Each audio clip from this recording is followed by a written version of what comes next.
So Idan, it really feels like we're living in the Middle Ages when we hear of accounts like this. Tell us how IS uses rape as a weapon and how it advances itself. Well, part of ISIS methodology or practice of spreading horror is the fact that people in the regions where they advance, like the Mosul area or the Raqqa area in Syria, all of the regions in Syria they took over, is when people in these regions know that part of what they're doing is kidnapping their girls and their wives and selling them in slave markets. The other side of it being they're killing the men. So they kill the men and take the women. When people know that, in most of the cases they're fleeing, they're not staying. But those who stay behind, they fall victim to these practices. And that's part of spreading horror. It's more than, I think, basically, I think it was more than kidnapping and raping women.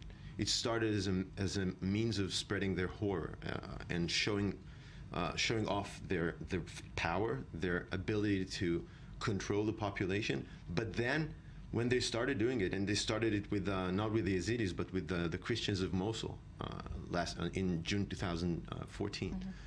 When they started with it, they started, let's say, developing methodologies, bureaucracies of both selling women and raping them. So people can now go to the market, IS elements can go to the market and buy these women. And they after they buy them, they can use them for domestic works. They can use them for any kind of work they want in their house, sometimes with their own wives. So they have their wives and they have their concubines, if you can call them that, Middle Ages language. And they have sometimes more than one slave. So they can buy slaves, they can use some of them for sexual... Many are using them for sexual means. Absolutely. Many are. It really sounds like a cattle market. I mean, they're selling them like cattle. It is cattle markets. It's what it sounds like. It is cattle markets. So horrific. Now, when you hear of these lucky women who have escaped, what goes into that? First of all, the bravery they must show to be willing to go against all odds and face the risk to escape.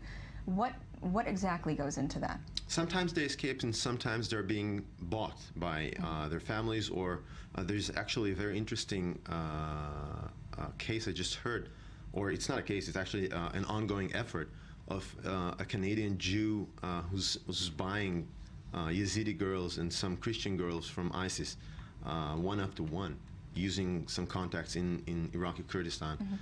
They're bribing some IS fighters and buying their girls, the family members back, and bringing them back to Kurdistan.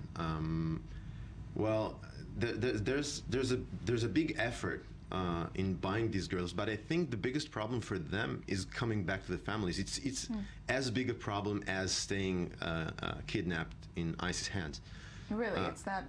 It is a big problem because these traditional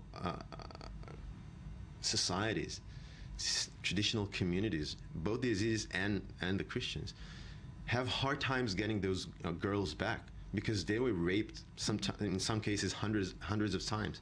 And when they come back, they are considered as a shame to the society. Perhaps? They are tainted, they are raped.